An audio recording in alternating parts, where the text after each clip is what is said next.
tell 3s or 1s or 4s or 2s or 6s or 5s to never do that. That is the dangerous thing you've ever done in your whole entire life.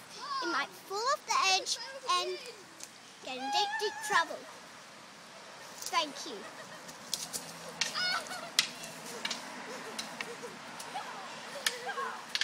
One more thing, okay? Sword fighting is not included as well. Don't tell your kids to do that, because I said they're like friends for and stuff.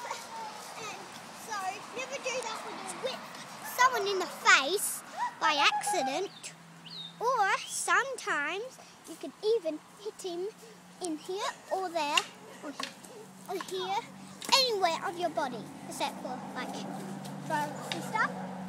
So if they're still sword fighting near the river, that's more dangerous, because it's more dangerous because you might fall it, because you might whip someone and whip someone into the water.